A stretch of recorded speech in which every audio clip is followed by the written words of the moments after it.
Boa noite, meus irmãos. Que a paz de Jesus esteja em nossos corações. Vamos começar ouvindo a canção que foi feita, com muito carinho para o mentor da nossa casa.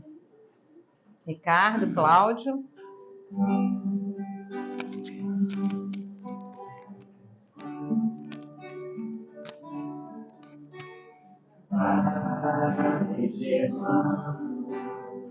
Olhai por nós, dai-nos a bênção do Senhor. Ai, Jesus, olhai por nós, mostre-nos o caminho do amor. Espírito simples, mas superior, sempre pronto para nos amparar. Espírito vivo e fundamental, dá-lhe seu amor é imortal. Nosso Senhor é uma dádiva de luz e caridade, sempre em nome de Jesus. Padre Germano, nosso mentor, fonte que perdura de amor. Padre Germano, nosso mentor, fonte que perdura de amor.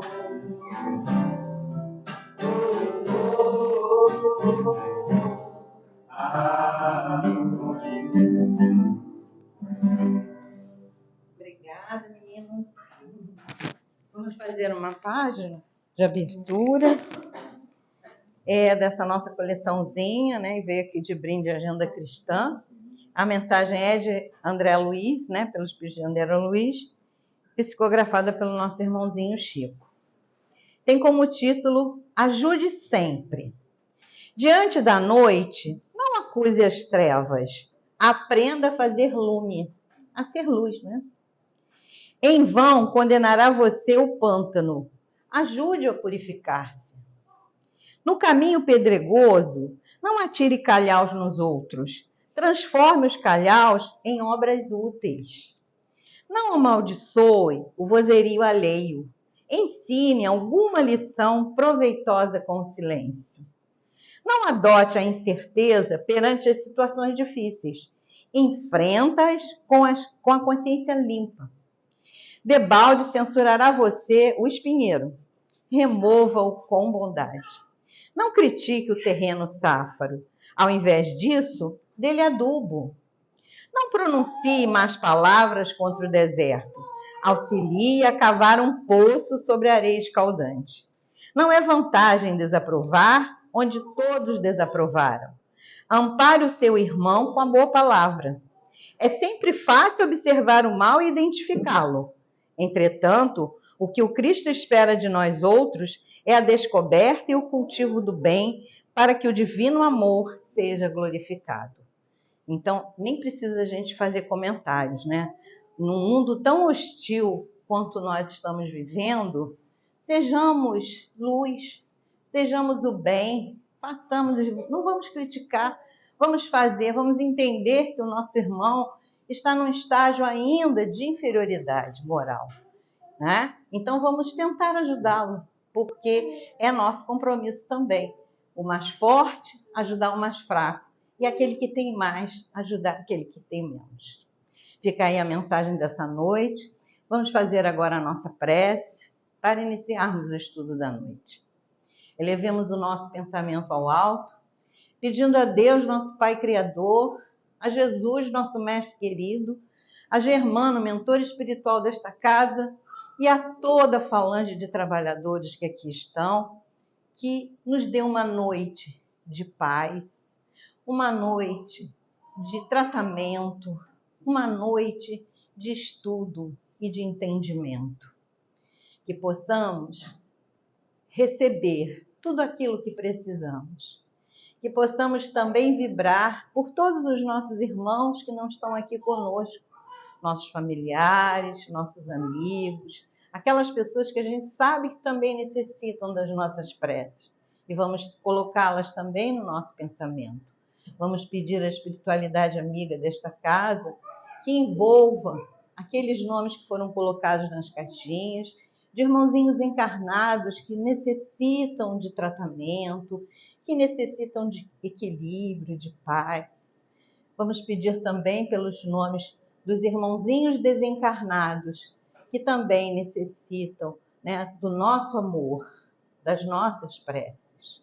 A espiritualidade sabe muito bem, vai separar e vai atender a todos aqueles que necessitam dela. Pedimos, irmão querido, pelo nosso irmãozinho Alexandre, que fará uso da palavra, que ele nos traga aquilo que precisamos ouvir nessa noite. E na certeza de que, ao entrarmos naquele portão, já começamos a receber tudo aquilo que precisávamos, pedimos a permissão para iniciar o estudo desta noite. Que assim seja, graças a Deus. E mais uma vez, nosso irmãozinho Alexandre, seja muito bem-vindo à nossa casa. Bem-vindo aí, que eu sei que tem gente que está vindo pela primeira vez hoje à nossa casa. Quem é? Aí, ai, que bom, olha quanta gente nova aqui. Sejam bem-vindos à nossa casa, né? E que vocês desfrutem dessa maravilha que vocês vão ouvir hoje aqui. Olha só, nós precisamos ouvir isso hoje, hein? Alexandre, com você, fique à vontade. Boa noite, meus irmãos. Muita paz. Que Deus, nosso Pai, bondoso Jesus, que conosco já estão, possam permanecer junto aos bons espíritos e nos inspirar no que nós vamos ouvir, para que possamos aprender dessa santa doutrina espírita. Falar da vida futura e das vidas sucessivas é passar um pouquinho pela história da humanidade. Nós precisamos entender que espíritos reencarnados na Terra são apenas mais uma escola de aprendizado no processo evolutivo de todo o universo. Desde que a Terra passou de mundo transitório para mundo primitivo, onde se iniciaram as primeiras reencarnações na Terra, nós já tínhamos por dentro de nós, na nossa essência, consciência de que não seria só a matéria, que algo mais nos movia.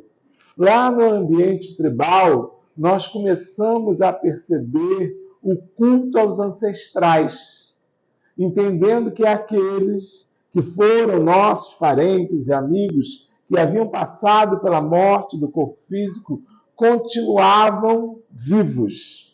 Embora a ideia fosse primitiva, ela era intuitiva, nossa já. A nossa compreensão das coisas ainda era muito limitada, porque nós ali presentes não tínhamos desenvolvimento sequer do corpo físico suficiente para a manifestação plena do espírito.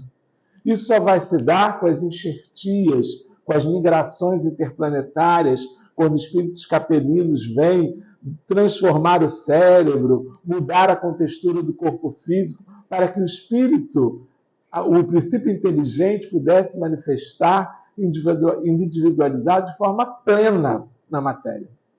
Então, ali, naquele princípio, ainda éramos muito crianças espirituais. Nós tínhamos essa ideia da vida futura, mas ela era ainda muito pouco entendida. Logo depois, nós começamos a associar aos fenômenos da natureza a origem da vida futura, a morada dos deuses, e começamos a criar, então, os panteões de deuses. Começamos a atribuir à própria natureza a divindade.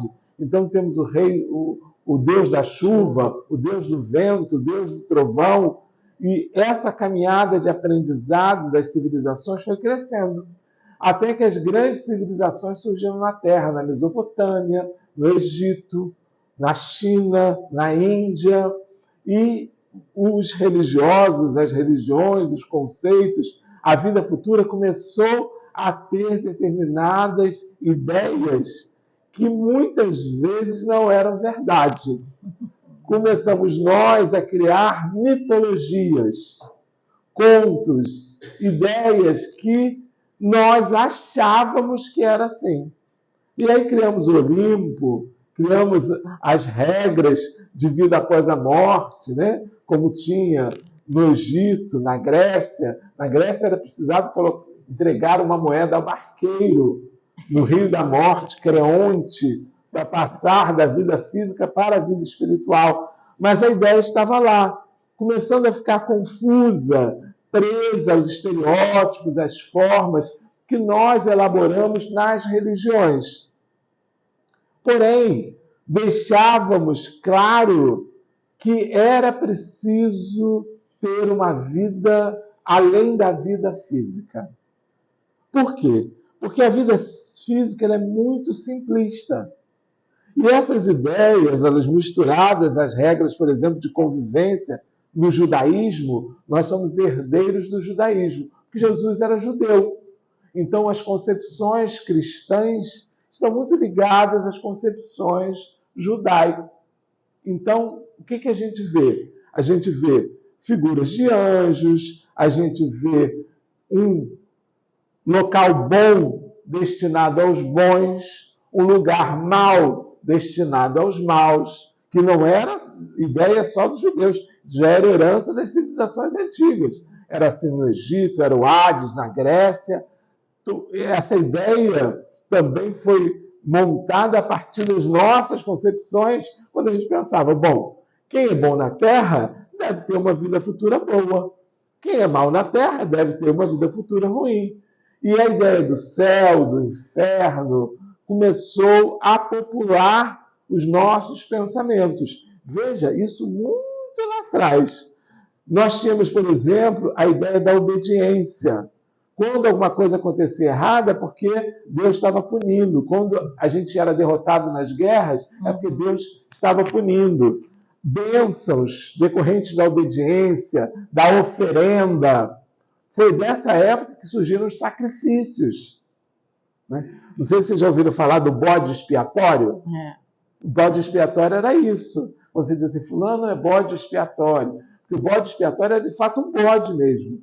Que eles amarravam o bode no deserto, o bichinho morrer de fome e de sede, e ali purgar os pecados daquele que ofereceu o bode em sacrifício.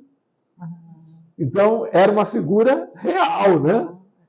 E assim a gente foi trazendo, pela própria ignorância espiritual, né, todas essas questões. Os anjos, e os judeus tinham categorias de anjos, né? Querubins, serafins. Lembrando que, como é um progresso, nós hoje somos herdeiros dessas ideias. Então, muitas vezes, ainda hoje, no nosso pensamento, ainda é forte a ideia do céu, do inferno, do purgatório. Muitas vezes a gente vê espíritas tratando o umbral como fosse o inferno, né? E aí um colega meu disse assim, Alexandre, esse umbral que aparece no filme, ele é o inferno dos espíritas? Eu disse, não tem inferno, não. O umbral ele é consciencial, é lugar de tortura de almas torturadas. Não que Deus tenha criado um umbral, jamais. E ali se reúnem pessoas torturadas. Basta a gente ver, quando a gente vê um local de viciação na Terra, onde se juntam pessoas viciadas, adictas. É a mesma coisa. Do outro lado da vida, pessoas que foram cruéis, que foram amargas, que foram perseguidoras, que foram odiosas, elas se agrupam e formam essas regiões no espaço que nada mais são do que junção de consciência estruturada. Deus não quer isso. A hora que a gente acabar com os nossos erros, acaba o umbral. Então, essas ideias estão muito presas na gente ainda, né? O que a gente precisa entender sobre a vida futura? Se a gente olha para a vida corporal e a gente tem dúvida se existe vida após a morte, que é contraposto ao materialismo, que acha que morreu, acabou. Platão dizia que o materialismo, por si só, é uma doutrina malsã. Por quê? Ela libera em nós a chance de viver tudo que a gente quer, independente das consequências. Porque você não vai ter vida futura. Se a vida acaba com a morte, eu posso fazer o que eu quiser. E a sociedade vira uma desgraça, porque se todo mundo fizer o que quer, não existem regras, não existem leis, não existem caminhos coletivos. Então, Platão criticava direto com essa observação. Então, a vida corporal seria o objetivo de todas as ações e valeria mais o ter do que o ser. Se é uma vida só, vou aproveitar. Já ouviram essa? Tem que aproveitar a vida, que a vida é uma só. Já ouviram essa? Mas não é uma só, tá? Não é. Por isso que o valor de cada segundo, de cada minuto vivido, é muitíssimo importante. Porque está em nós o compromisso de viver. Ninguém sabe quando é que a gente vai desencarnar. Pode ser que o prédio caia daqui a pouco na nossa cabeça. Não fiquem preocupados. É só um exemplo. Também não estou a fim de desencarnar neste momento. Se a gente acredita na vida futura, ela é uma fração da vida eterna. Então a gente está vivendo aqui um momentinho passageiro, quando a vida eterna é o conjunto de vidas materiais. Se a gente acredita que a morte é a porta para o nada, é um desconsolo, é uma tristeza, porque tudo que você viveu de bom, de ruim, as pessoas que estiveram com você acabaram. Ninguém volta mais, você não vai reencontrar ninguém. Agora, se a gente acredita na vida futura, é só uma passagem em que a gente está aqui, passa, alguns duram mais, outros menos, né? Alguns ficam mais tempo na Terra, outros ficam menos. Voltamos para reencarnar, vamos lá para a fila do outro lado da vida. Dizem que a fila está grande, hein? Não aproveite a oportunidade, que chega lá a gente vai estar no rabo da fila, né? E vai ter que esperar todo mundo que está na frente. Os bens materiais, para quem acredita que a vida futura não existe, são os únicos bens reais, verdadeiros. Então tem que acumular mesmo. A pessoa acumula dinheiro, acumula bens, acumula e vive para viver a vida material, porque ele não vê perspectiva de futuro, né? Hoje eu ouvi uma coisa engraçadíssima, não sei se vocês já ouviram, que uma pessoa doou todos os seus bens para o Neymar. Que miséria! Porque o Neymar está ganhando 2 milhões. Né? Foi o que eu pensei. Por que ele não deu para mim, né? 2 milhões, vai doar para o Neymar. Imagina isso. Mas tem casos assim. Por quê? Porque concebe que a vida material é uma só, é aquela. Não tem vida espiritual. Provavelmente é uma pessoa vazia de conhecimento futuro. Então, tanto faz doar para o Neymar, né? Se nós acreditamos na vida futura, são de importância relativa. Precisamos dos bens materiais? Precisamos para sobreviver, para dar conforto. É um direito nosso ter bens materiais? É, oriundo do nosso trabalho, do nosso esforço. A gente só não pode viver em torno disso, para depois vir na reunião mediúnica preocupado com a cristaleira. Vai vender a cristaleira. Já vi vários casos desses, que vem preocupado se vai vender a cama, a cristaleira. Se a gente faz isso, a gente relativiza a nossa visão de futuro. As tribulações, tormentos, dor, sofrimento, são passageiros para quem acredita na vida futura. São incidências de curta duração. O mal é passageiro. Quem não acredita, o mal é uma tortura, é uma angústia, é algo dilacerante. Porque não vai ter mais nada mesmo, está acabando com o que eu tenho. Então, em si, problema instalado. Com essa visão, a gente é mais resignado. A gente entende. Não é que gosta de sofrer, não, hein? A espírita gosta de sofrer. Eu não gosto de sofrer. Isso é patologia. Se você diz que gosta de sofrer, é doença. A gente não gosta de sofrer. A gente entende o sofrimento. Corre atrás da recuperação. Vai no médico, bebe água fluidificada, toma passe. Não é que a gente queira ficar sofrendo. O que a gente entende é que o sofrimento é consequência do nosso passado de equívoco. E ele é o despertador para a nossa recuperação. Muitas vezes ele nos arrasta à religiosidade, à religião, à casa espírita, para que a gente mude, para que a gente cresça. Então ele tem um objetivo. Se a gente acredita na vida futura, não tem dúvida na vida futura, o mal tem grande importância. Se não, como eu disse, ele é passageiro, é pueril. Como eu disse, a gente ainda arrasta em nós muitas concepções equivocadas da vida futura. O Espiritismo vem para nos esclarecer, trazendo detalhes do mundo espiritual. 18 de abril de 1857 se inaugura para nós um caminho de libertação sobre a vida futura. A vida futura não está mais na mão de uma igreja, de um conjunto de pessoas, de uma ordem, de uma filosofia. Ele está nas nossas mãos. Quem constrói o futuro somos nós. Ah, mas eu frequento centro espírita. É certo que eu irei para o nosso lar. Lê do engano. Quem te fará ir para o nosso lar? A sua consciência pura.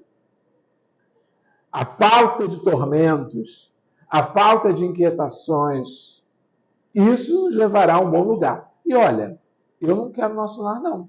Eu quero a colônia do sol brilhante, do sol nascente, de Francisco de Assis, porque nosso lar está num umbral mais profundo. Eu já estou botando a meta lá em cima. Caso não dê certo, eu fico no nosso lar. Agora, alguns espíritas dizem assim, é certo que nós temos que passar para o nosso lar, pelo umbral. Temos não. Eu estou fora. Quem quiser que se inscreva, estou querendo ir para o umbral. Faz uma cartinha, se Deus atender, tranquilo. Eu não quero. A gente não pode colocar as metas das nossas vidas para um local que é um local que simplesmente não atende ao nosso crescimento espiritual. Vai fazer com que a gente fique ainda mais envolto em dor e sofrimento. Então, combinamos que a nossa meta tem que ser lá em cima? Quem quer ir para nosso lar? Não precisa levantar a mão. Agora, quem quiser ir comigo para a colônia de São Francisco de Assis, Teresa d'Ávila, eu até dou uma caroninha para vocês. Se eu conseguir, obviamente. Se eu não conseguir, vocês vão ficar pelo caminho. E aí, esse pensamento da herança judaico-cristã faz com que a gente também leve para as colônias espirituais, para os lugares onde a gente enxerga no mundo maior, coisas muitíssimo parecidas com o que a gente tinha no céu. E, ao mesmo tempo, a gente coloca no umbral coisas muito parecidas com o que se tinha no inferno. O inferno que a gente conhece hoje é o inferno descrito por Dante Alighieri, o poeta. Toda a ideia de fogo, de tortura, vem do inferno de Dante, lá da Idade Média. Então, essas criações estão no nosso inconsciente, nas nossas vidas passadas, e imprimem em nós fortemente essa questão. E a gente busca um local muitíssimo parecido. Eu vou dar aqui umas opções para vocês. Tá bom esse de céu para vocês? Querem uma casinha no lago, de preferência uma herança da avó, que já foi, que era espírita. É isso? Construir uma mansão na beira do lago. Tá bom esse? Então tá bom. Vou dar mais uma opção. Ó. E esse? Uma maravilha. O olhar de um vale ensolarado, né? Uma maravilha. Mais um. E esse? Esse é clássico de novela da Globo. Né? Falou em colônia espiritual, joga um granado. Não sei de onde tiraram isso. Mas é desse nosso pensamento de bem-estar. Mas aí eu tenho uma notícia para dar para vocês. Mesmo indo para uma colônia, para o local de bem-estar, nós vamos ter trabalho. Por quê? Esse descanso que a gente espera, né? Que é de contemplação, de ociosidade, não combina com a lei divina. Então você vai chegar lá, vão te dar um rodo, uma vassoura. Só não vão dar máquina de lavar, porque máquina de lavar não tem lá. Tem coisas mais evoluídas. mas vai dar trabalho para a gente. Não tem vantagens nem privilégios. É resultado tudo da tua ação. Tem aquela história da herança da avó? Já era. Ah, mas a mãe do André Luiz juntou bônus hora para salvar. Isso é o caso dele. Uma outra coisa que o Espiritismo nos deixa bem claro: cada um com a sua obra, cada um com a sua conta. Ninguém faz pelo outro. Os nossos guias espirituais, que estão conosco do nascimento ao túmulo, eles são auxiliares. Primeiro, que não são nossos escravos, não estão conosco o tempo todo. Segundo, que não fazem por favor, fazem por compromisso.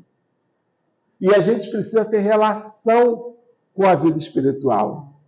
Conhecer a vida espiritual, entender como ela funciona. Esse negócio de conhecer o guia espiritual é importantíssimo. Importantíssimo. Porque você imagina você desencarnar, chegar do outro lado da vida e aparecer alguém dizendo assim: oi, Alexandre, tudo bem? Aí você diz assim: quem é o senhor? Isso não é nem Marnico, é King Kong, né? Porque imagina que vergonha você vai ficar. Era o seu guia espiritual, fez tudo por você do nascimento ao túmulo, e você não o conhece. Então a gente tem que fazer relação de prece, pedindo ajuda, agradecer, senti-lo. Ah, mas eu não sou médium. Bom, Kardec dizia que todos somos médiuns. Não sou médium ostensivo. Ah, tudo bem. Mas você tem sentimento, não tem? Tem afeição, não tem? Tem que desenvolver sentimento e afeição com os guias espirituais, o seu guia espiritual, que é aquele que está mais próximo.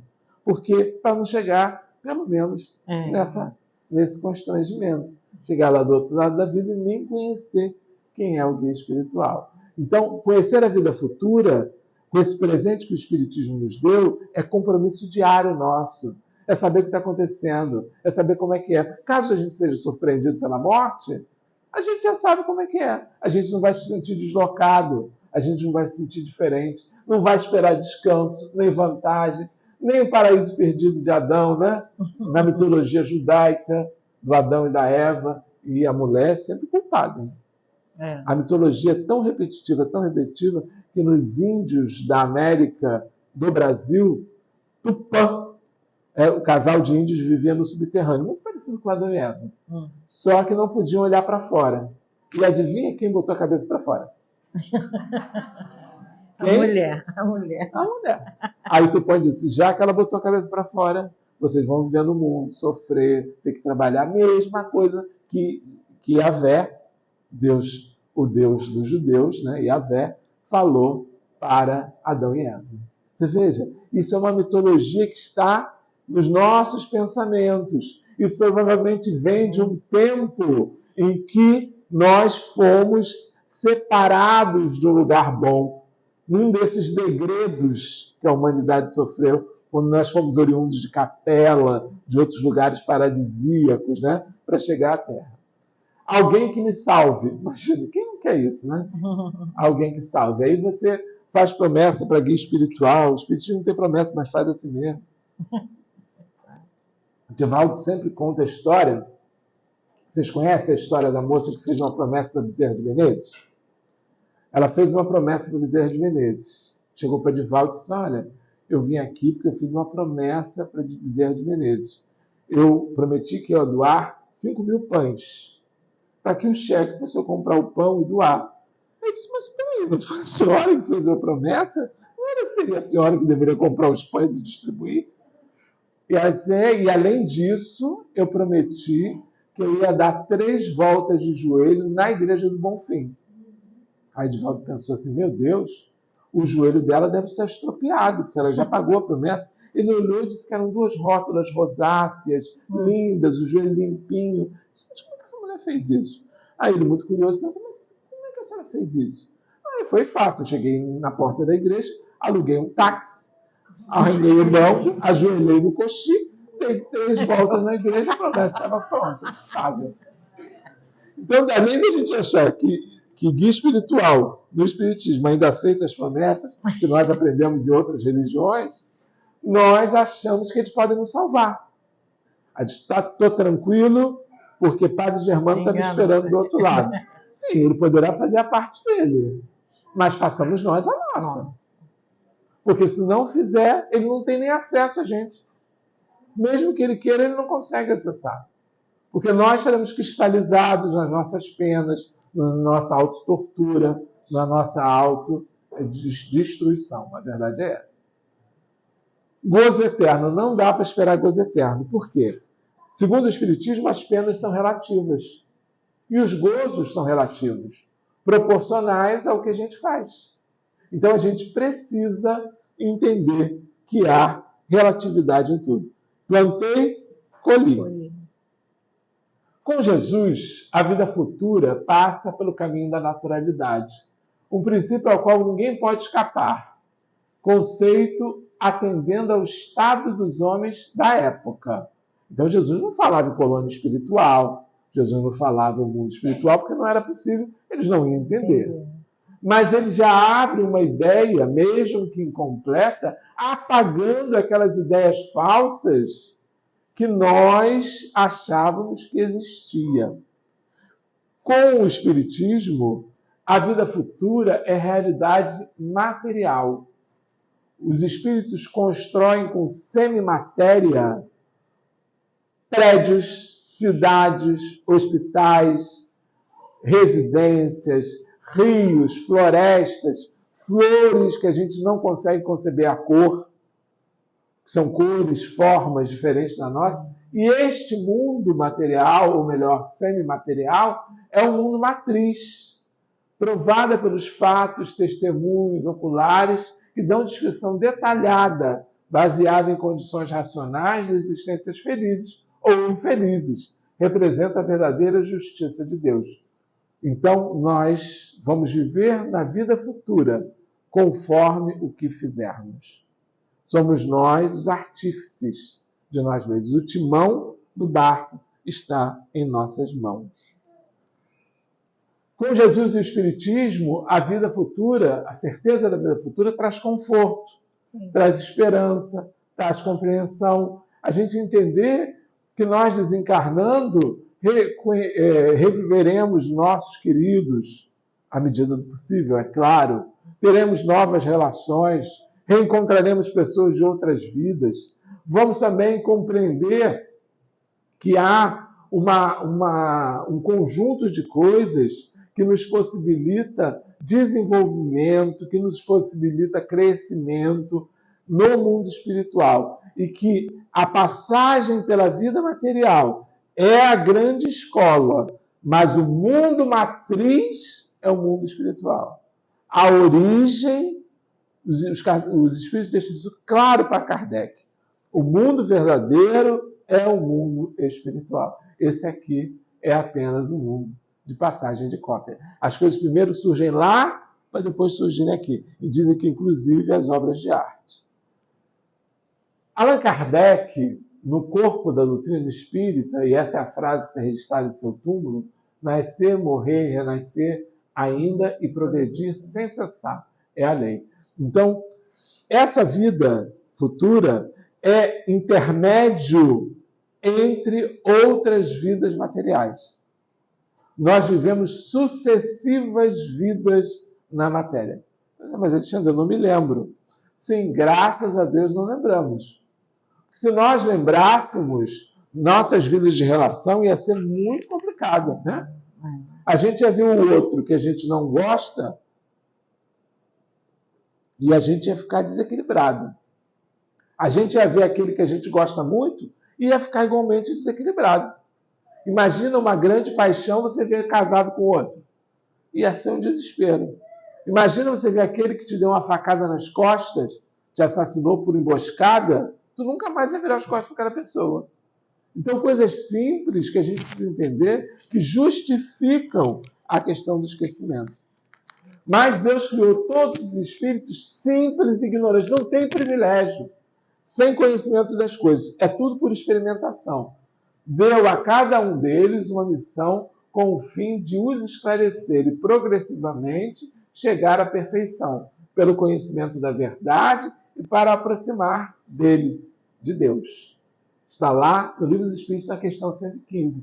Então, nós somos colocados nessas escolas, nesses locais, nesses planetas, nesses orbes, para crescimento, para evolução. Graças a Deus, não retrogradamos, não voltamos para trás. É sempre para frente. No máximo, estacionamos.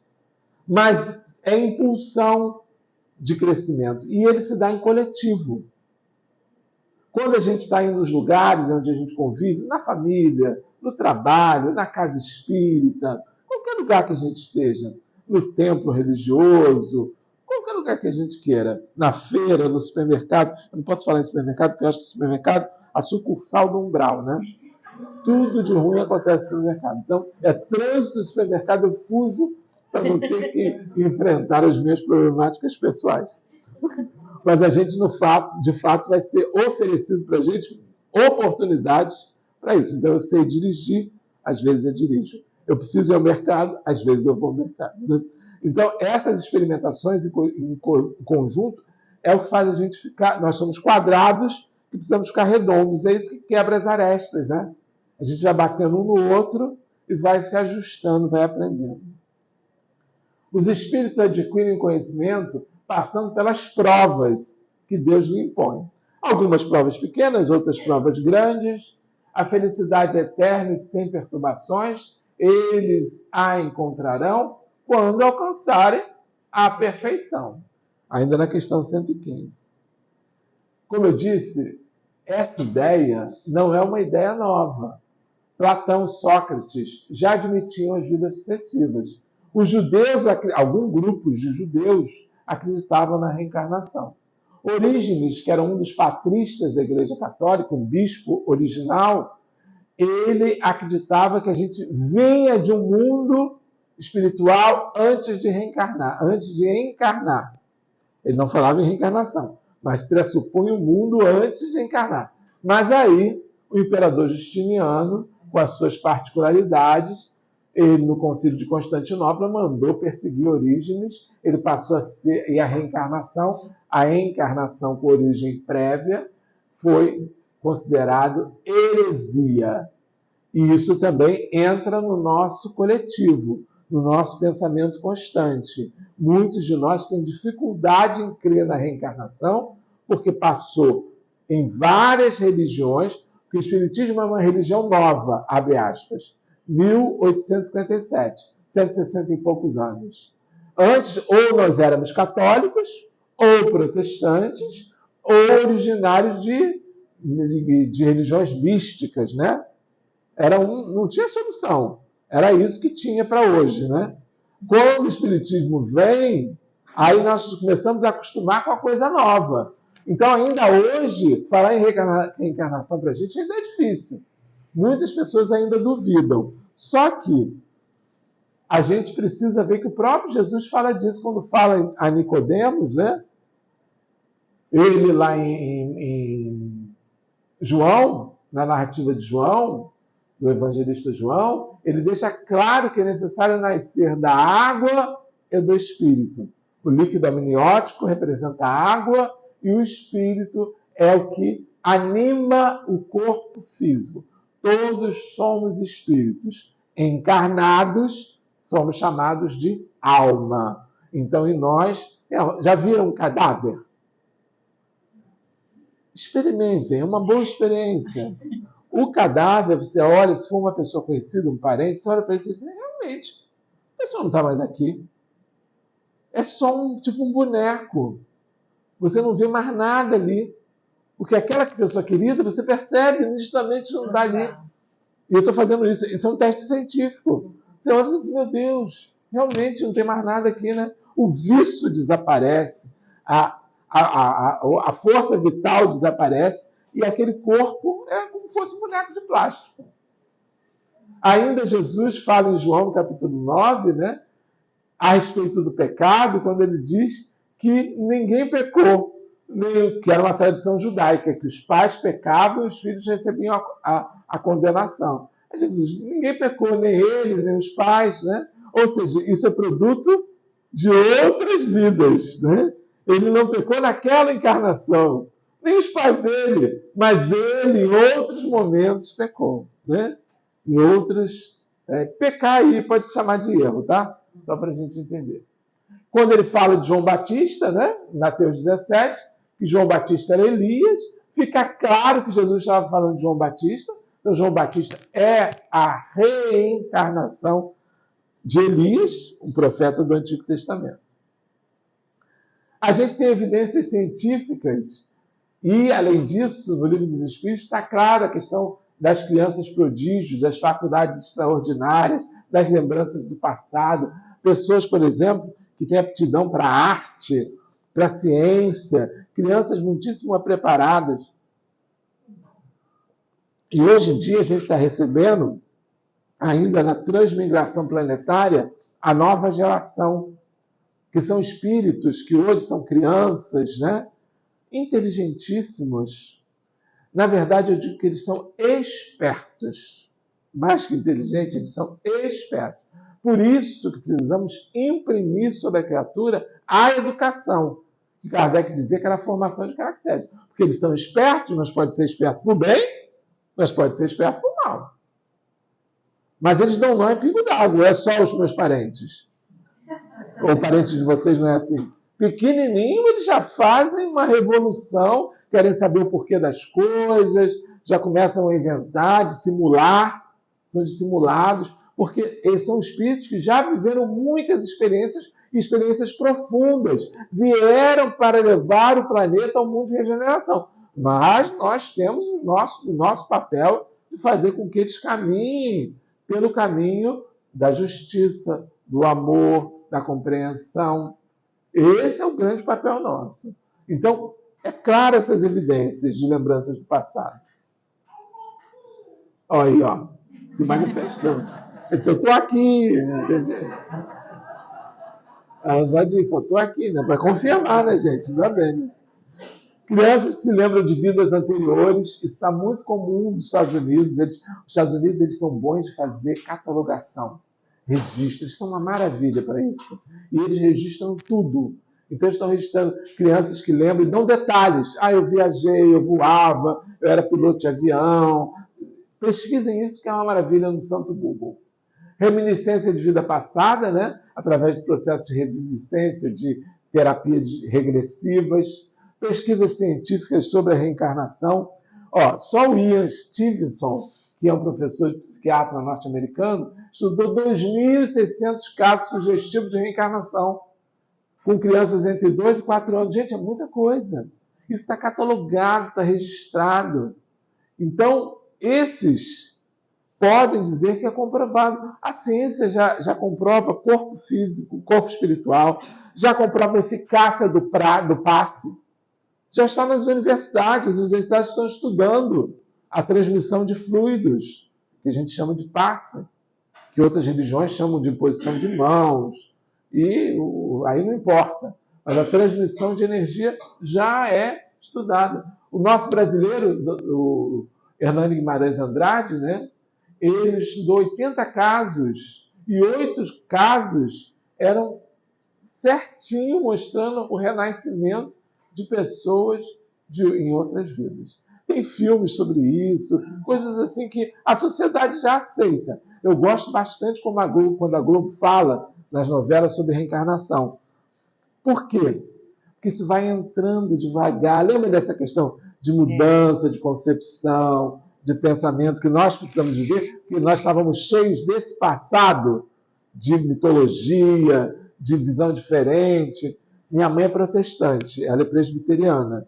E é óbvio que eu falo de reencarnação, né? Nós conversamos, olha. Aí, de vez em quando, eu vejo ela escorregar numa coisinha ou outra, né? Sobre reencarnação.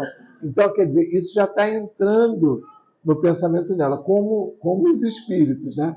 Às vezes passa um vulto, ela diz assim, Alexandre, vai lá ver se não é um espírito. Eu disse, mas ela não acredita.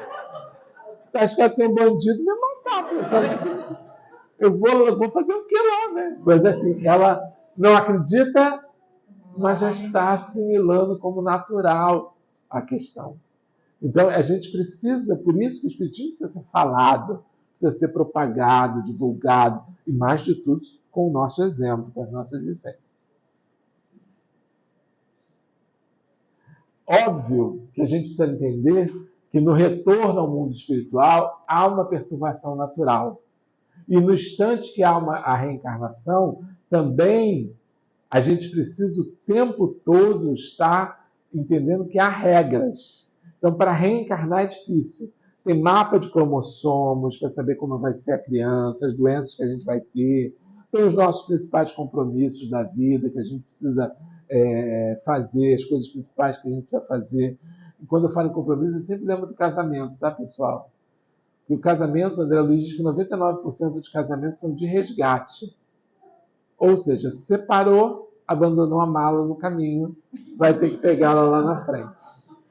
Então é melhor caminhar até o final para que você não perca a oportunidade e tenha que voltar com a mesma pessoa. Mas você tirou isso, você está inventando isso? Não estou. Porque é natural, se você tem um compromisso de viver um tempo com alguém, você não vive, e as questões são de compromisso, você vai ter que voltar para viver ainda o tempo. Não significa que você não possa fazer. O Espiritismo não nos proíbe nada. Ele só nos conscientiza. E isso é para a pessoa, no primeiro espirro, não separar. Agora, quando chega ao nível de condições que não tem mais jeito, né, quando a relação está desgastada, é melhor separar, pegar lá na frente, que de repente lá na frente já está mais amaciado, né?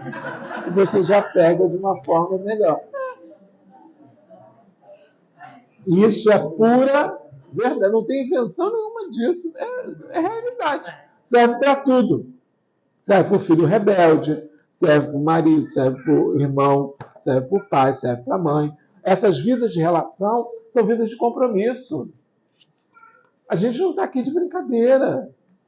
Essas vidas sucessivas são encadeadas. Aonde eu construo a minha vida futura? Quem sabe dizer? Agora, nesse presente, nesse momento. Vocês aqui hoje estão construindo a vida futura. Estão aí pensando, esse cara é muito chato, não acaba essa palestra.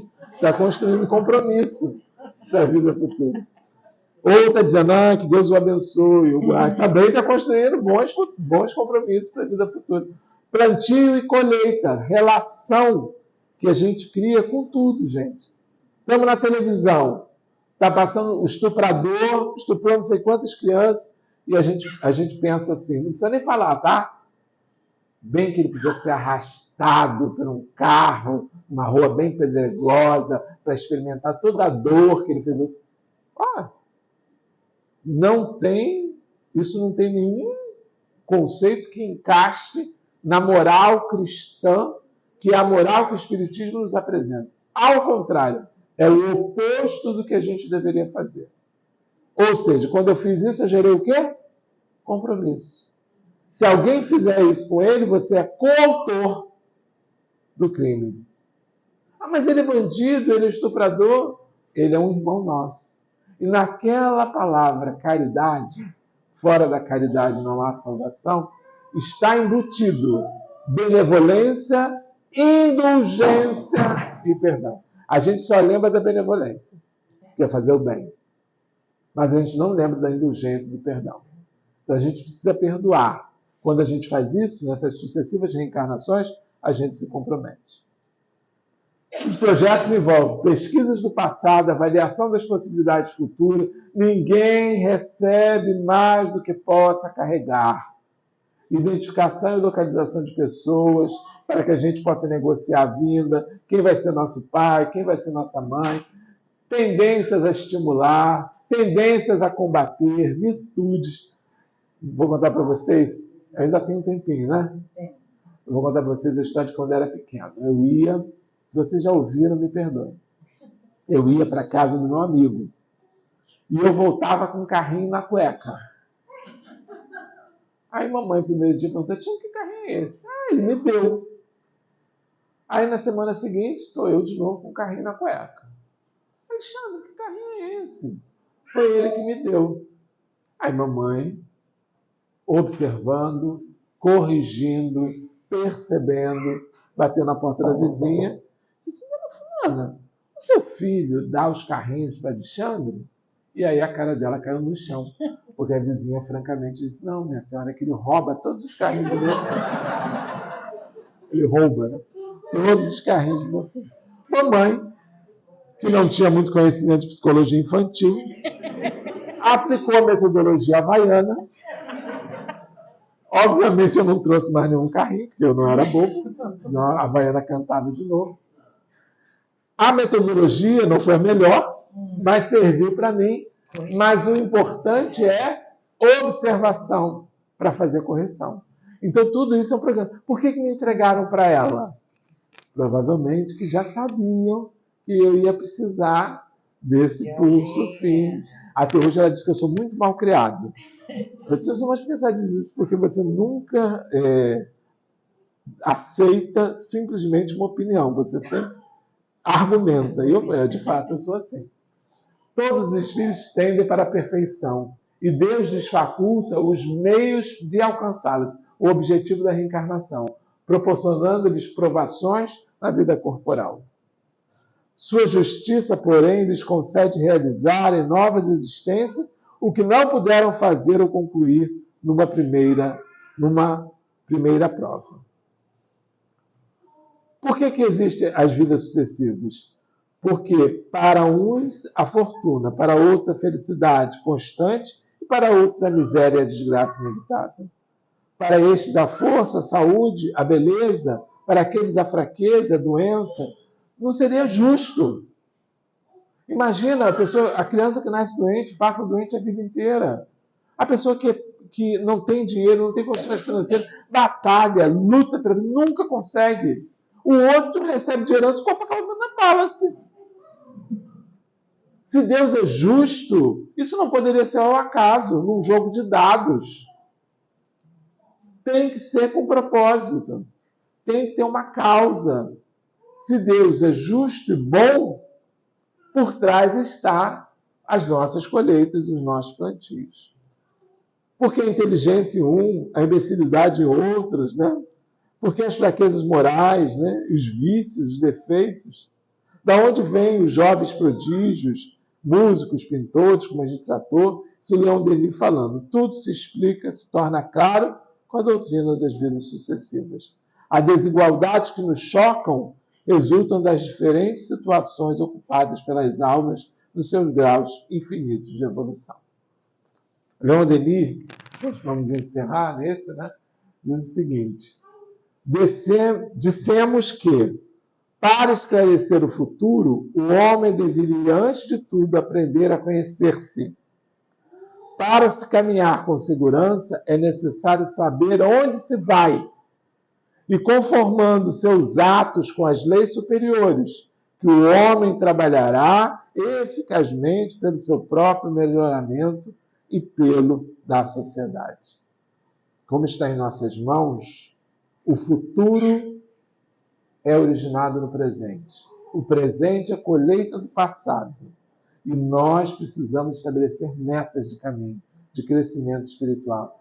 Por isso que Joana de Anjos, como o Leon Denis está dizendo, estimula a autoanálise, o autoconhecimento. A gente precisa saber quem a gente é. Na casa espírita, a gente veste roupa de santo. Teste na reunião de condomínio. Teste quando alguém te esbarrar na condução. Teste quando alguém que não gosta de você quiser falar de você. Porque o amigo não vai dizer a verdade. Mas quem não gosta vai te dizer. Teste para saber quem é você. Porque a gente se descobrindo, a gente consegue ver o que eu consigo fazer. E às vezes a gente identifica assim umas... E Joana de Anjos diz que a gente leva uma encarnação, às vezes, para consertar um defeito, um vício. Isso me dá uma certa tristeza, confesso. Porque fazendo uma autoanálise, você encontra aí uns 15 defeitos, uns 15 vícios. Mas 15 encarnações? Aí, graças a Deus, eu me lembrei de Paulo de Tarso. Conseguiu dar um salto quântico. Se ele pode, eu posso também.